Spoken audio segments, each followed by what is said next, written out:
Welcome to Fast Mind Law Academy. मैं Mohammed Usman current affair की series में एक नए टॉपिक के साथ इंडेक्स, जो कि बहुत ही इंपॉर्टेंट टॉपिक है फॉर अपकमिंग एग्जामिनेशन, प्रतियोगात्मक परीक्षाओं के लिए जैसे पीसीएसजे, एपीओ और विभिन्न प्रतियोगात्मक परीक्षाओं के लिए बहुत ही ज्यादा इंपॉर्टेंट क्वेश्चन है इंडेक्स सूचकांक।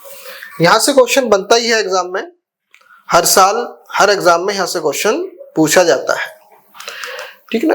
इसके लिए हमने पहले भी कुछ सूचकांकों के बारे में बात की थी और अभी भी आज कुछ नए सूचकांकों के बारे में बात करते हैं जो कि बहुत ही इंपॉर्टेंट और महत्वपूर्ण है। आइए देखते हैं। Number 1, global hunger index. Global hunger index, ठीक है ना। हंगर का मतलब भूखमरी। वैश्विक भूखमरी सूचकांक 2024। यहां से क्वेश्चन पूछा जाता है कि ग्लोबल हंगर इंडेक्स में भारत की रैंक क्या है, विश्व के कौन से देश जो शीर्ष देश में आते हैं, या इसको कौन जारी करता है, या इसका संकेत क्या होते हैं, संकेतक क्या लिए जाते हैं, इसमें किन किन संकेतों के आधार पर भूखमरी को आकलन किया जाता है, भूखमरी का आकलन किया जाता है, वो सब चीज यहाँ पर हम देखेंगे। और पीसीएसजे के पेपर में 2022 के पेपर में ये क्वेश्चन पूछा गया था ग्लोबल हंगर इंडेक्स से, और 2 क्वेश्चन 2022 के पेपर में पीसीएसजे के प्रीलिम्स में यहाँ से क्वेश्चन पूछा गया है। इंडेक्स से 2 क्वेश्चन पूछे गए हैं, तो हम टॉपिक से रिलेटेड तैयारी करेंगे कि कहाँ से कौन सा क्वेश्चन पूछा जा रहा है। ज्यादा चीजों पर ना जाकर के फोकस करेंगे कि क्वेश्चन कहाँ से जो आयोग पूछ रहा है, आयोग की स्ट्रेटजी क्या है, उसको भी ध्यान में रखना होगा कि प्रीवियस ईयर में पीसीएसजे में या पीसीएस में या पीसीएस के और एग्जाम होते हैं, आयोग के और एग्जाम होते हैं, उनसे रिलेटेड कि किस लेवल का क्वेश्चन एग्जाम में पूछा जा रहा है, वो सारी चीज सॉल्व करेंगे। तो ग्लोबल हंगर इंडेक्स में 2022 के पीसीएसजे में ये क्वेश्चन पूछा गया था। पीसीएसजे के 2022 के पेपर में यहां से क्वेश्चन पूछा गया था, तो ध्यान रखेंगे। तो ये 19वां संस्करण है, तो ये हर साल जारी होते हैं। जैसे आपका एग्जाम आएगा तो आपको अपनी तैयारी अपने हिसाब से कंटिन्यूअसली हर साल रखनी है। भाई एग्जाम पता नहीं आपका 24-25 में हो, 26 में हो, 27 में हो, तो इसी हिसाब से ये हमें एक टॉपिक मिल जाएगा कि उस टॉपिक से हर साल आप उसको तैयार रखें। पता नहीं आयोग कहां से उठा के क्वेश्चन को पूछ ले, तो एकदम आपकी तैयारी नहीं होगी कि आप एक एग्जाम हुआ उसके 15 दिन पहले, 1 महीना पहले तैयारी करनी शुरू कर दें, करंट अफेयर पढ़ना शुरू कर दें या जीएस पढ़नी शुरू कर दें, तो वहां से आप क्वेश्चन नहीं उठा पाओगे, आयोग के सवालों का जवाब नहीं दे पाओगे। तो ये 19वां संस्करण था। इस बार 10 अक्टूबर 2024 को ये ग्लोबल हंगर इंडेक्स जारी किया गया।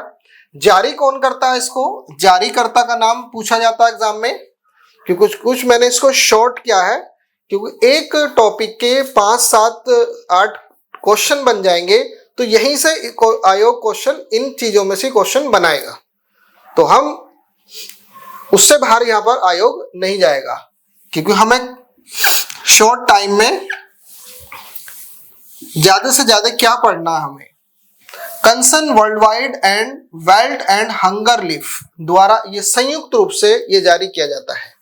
ग्लोबल हंगर इंडेक्स वैश्विक, क्षेत्रीय और राष्ट्रीय स्तर पर भूखमरी की गणना करता है। वैश्विक लेवल पर भी गणना करता है, क्षेत्रीय स्तरों पर, एक पर्टिकुलर क्षेत्र पर कि इस पर्टिकुलर क्षेत्र में इस तरह की गणना भूखमरी हो रही है।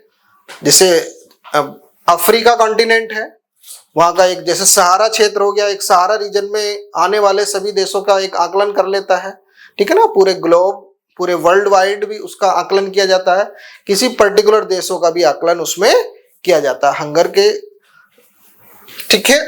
यहां से क्वेश्चन एग्जाम्पल 4 संकेत होते हैं इसमें लिया जाता है, जैसे अल्प पोषण, अंडर न्यूरिशमेंट, बाल दुबलापन, चाइल्ड वेस्टिंग, बाल ठिगनापन, बच्चों का दुबलापन हो जाता है, भाई भूख की वजह से, पोषण की वजह से बच्चे को पोषण नहीं मिल रहा, बच्चे को खाना अच्छा नहीं मिल रहा, कि वो बच्चा अल्पोषण की उस कैटेगरी में आ गया है, वो कुपोषण की स्थिति में आ गया है, क्योंकि उसका अच्छे से पोषण नहीं हो रहा, उससे सारे न्यूट्रिएंट्स नहीं मिल पा रहे उसको।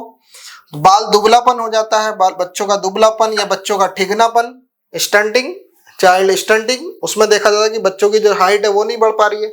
ये इसमें देखा जाता है किस वजह से नहीं बढ़ पा रही है, बच्चे को खान पान अच्छा नहीं मिला है, बच्चे को अच्छे से उसकी परवरिश नहीं हुई है। बाल मृत्यु दर, ठीक है, बाल मृत्यु दर, चाइल्ड डेथ रेट, इसमें यहां से क्वेश्चन, इसको 4 आयाम पूछे जाते हैं। यही 2022 में यही से क्वेश्चन पूछा गया था एग्जाम में। समझ में आ गया?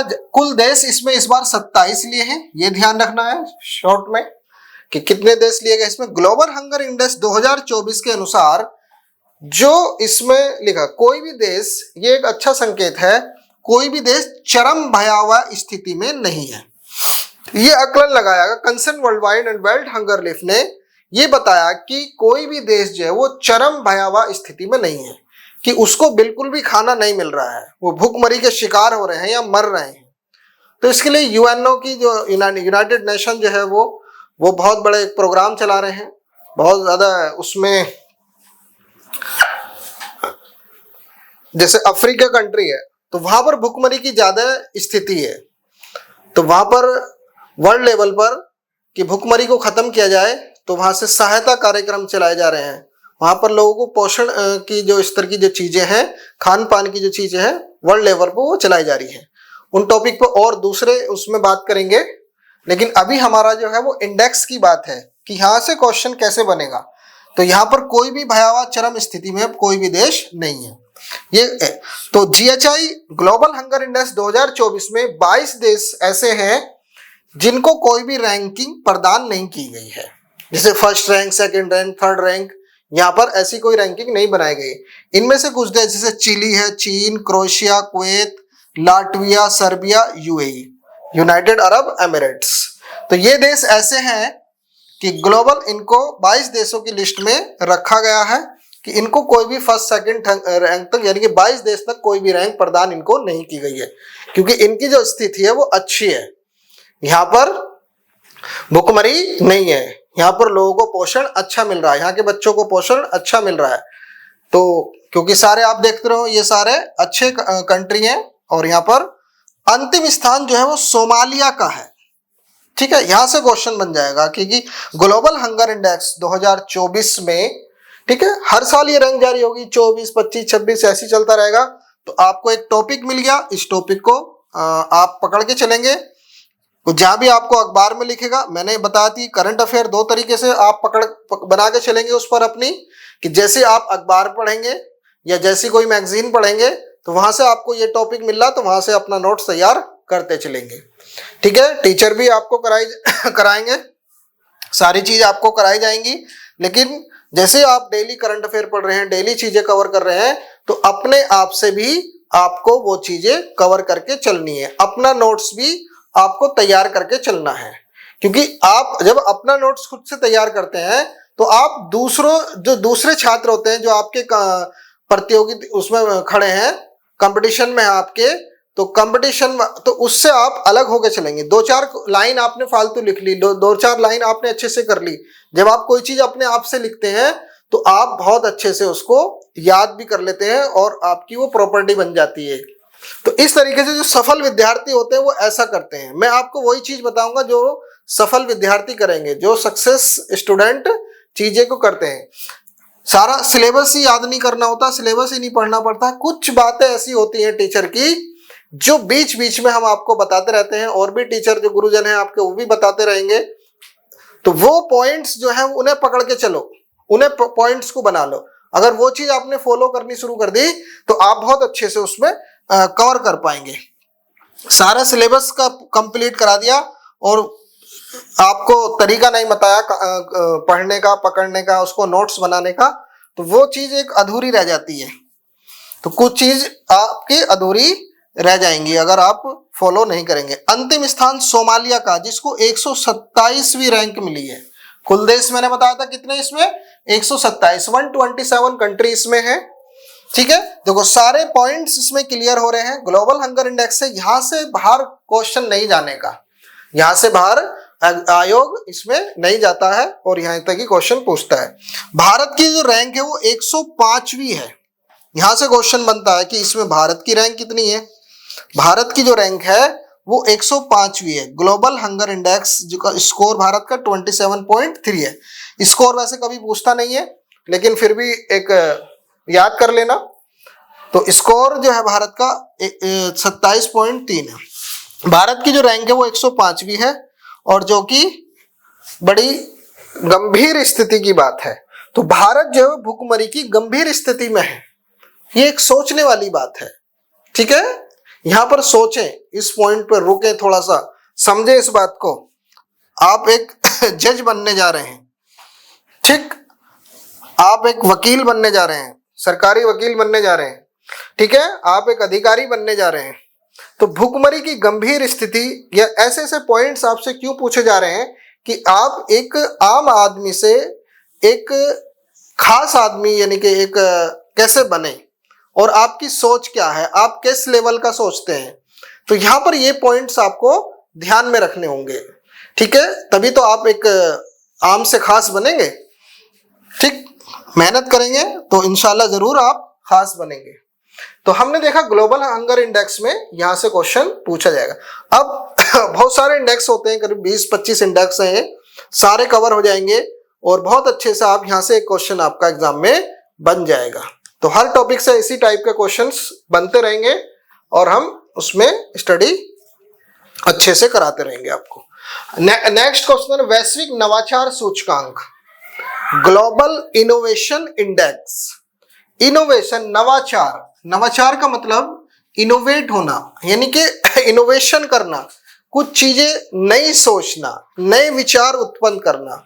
नव का मतलब नए विचार, नए आइडियाज क्रिएट करना, नई चीजें खोज करना, इन्वेंशन करना। जब चीजें नई नई चीजें खोज करेंगे, नई नई चीजें लेके आएंगे साइंस एंड टेक्नोलॉजी में, ठीक है, विज्ञान में, और नई नई प्रौद्योगिकी लेकर आएंगे, तभी तो कोई देश आगे बढ़ेगा, तभी तो कोई किसी देश की तरक्की होगी। तो आप देख रहे होंगे कि जो बड़ी बड़ी कंट्री है, डेवलप कंट्री है, तो उनका इनोवेशन इंडेक्स बहुत ऊपर है, तो उनके अंदर इनोवेशन बहुत ज्यादा है। वहाँ बच्चों को, वहाँ की जो यूनिवर्सिटियां हैं, विश्वविद्यालय हैं, तो वो एक इनोवेटिव सोच पैदा करती है, इनोवेटिव डेवलपमेंट वहां पर होता है, इनोवेशन आता है।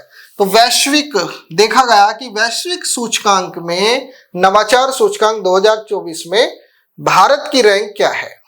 ठीक है, अब देखते हो ये वैश्विक 17वां संस्करण जारी किया गया है। कब? 10 सितंबर 2024 को, 10 सितंबर 2024 को जारी किया गया। पहली बार ये 2007 में जारी किया गया था। फर्स्ट टाइम इसको, ग्लोबल इनोवेशन इंडेक्स को फर्स्ट टाइम 2007 में इसको जारी किया गया था। किसके द्वारा जारी किया जाता? वीपो द्वारा। अब ये वीपो क्या है? वैश्विक बौद्धिक संपदा ऑर्गेनाइजेशन, यानी कि वर्ल्ड इंटेलेक्चुअल प्रॉपर्टी ऑर्गेनाइजेशन। ये क्वेश्चन पूछ लेता है कि ग्लोबल इनोवेशन इंडेक्स किसके द्वारा जारी किया जाता है। तो ये रहा क्वेश्चन शॉर्ट में, वीपो द्वारा। ठीक है, याद रखेंगे इसको, वीपो द्वारा, वर्ल्ड इंटेलेक्चुअल प्रॉपर्टी ऑर्गेनाइजेशन, वैश्विक, ठीक है, बौद्धिक संपदा, यानी कि जो इंटेलेक्चुअल प्रॉपर्टी है आपकी, उसके द्वारा, उस संगठन के द्वारा ये किया जाता है। शीर्षक इसका रखा था कि सामाजिक उद्यमिता के वादे को उजागर करना।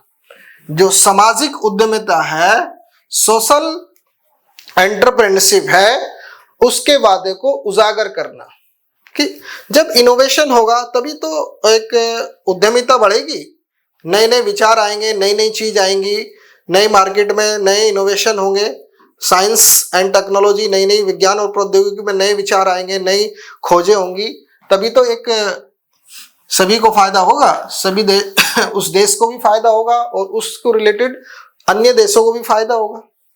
ठीक है, अब किसी ने बल्ब का आविष्कार किया है, ठीक है, अब बल्ब का आविष्कार पूरे वर्ल्ड में सभी लोगों को फायदा हो रहा है।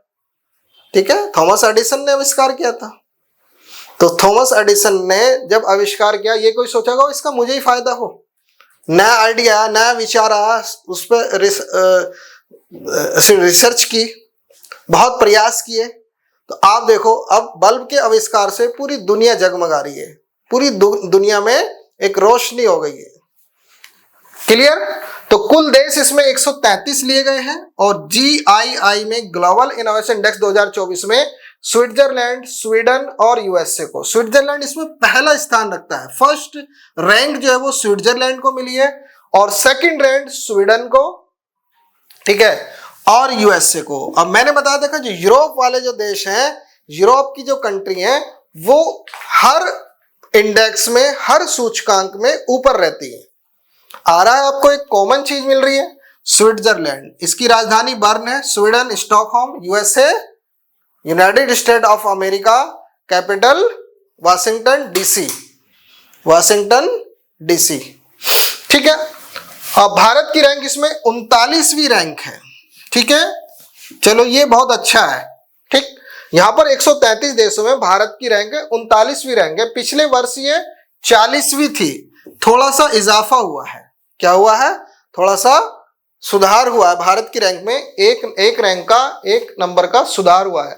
तो 39वीं रैंक है। यहां से क्वेश्चन बढ़ जाएगा कि जब ऐसा कुछ होता है कि भारत की रैंक में कुछ सुधार होता है, तो जो पेपर सेट करता है उसकी भी नजर वहां जाती है कि हाँ भाई भारत की रैंक में कुछ सुधार हुआ, तो यहाँ से क्वेश्चन पूछ लूं कि बच्चे यहाँ से जानकारी प्राप्त करी बच्चों ने, यहाँ पर पढ़ा बच्चों ने या नहीं पढ़ा, तो किसको कितनी अवेयरनेस है या नहीं है, तो यहाँ से क्वेश्चन बन जाता है एग्जाम में। या फिर भारत की रैंक एकदम गिर जाती है, वहां से भी क्वेश्चन बनता है। तो ये हमें सोच पैदा करनी है, डेवलप अपनी जो थिंकिंग डेवलप करनी है। जो पेपर को सेट कर रहा बंदा, वो क्या सोच के पेपर बना रहा है, उसी लेवल का हमें सोचना है, उसी लेवल का हमें पढ़ना है, वही पॉइंटों पे हमें फोकस करना है, वही प्रैक्टिस सेट हमें लगाने हैं। ठीक है, तो अब यहाँ पर एक क्वेश्चन नहीं बनता कि टोक्यो और योकोहामा, टोक्यो और योकोहामा साइंस एंड टेक्नोलॉजी के विश्व में सबसे बड़े हब बने हैं। विज्ञान एवं प्रौद्योगिकी में ये विश्व के सबसे बड़े हब बने हैं, टोक्यो और योकोहामा। ये कहां पर है? जापान में। टोक्यो जापान की राजधानी भी है, टोक्यो और योकोहामा, ये जो क्षेत्र है, ये जो रीजन है, तो यहाँ पर ये विज्ञान एवं टेक्नोलॉजी में विश्व का सबसे बड़ा हब बना है। भारत में भी जैसे बेंगलुरु, दिल्ली, मुंबई और चेन्नई। बेंगलुरु, ठीक है, बेंगलुरु को साइंस सिटी भी कहा जाता है, दिल्ली, मुंबई और चेन्नई, ठीक है, ये भी एक साइंस एंड टेक्नोलॉजी में भारत के शहरों का नाम आया है। इसमें इस इनोवेशन इंडेक्स में इसको साइंस एंड टेक्नोलॉजी में इसको रखा गया है कि यहाँ पर साइंस एंड टेक्नोलॉजी के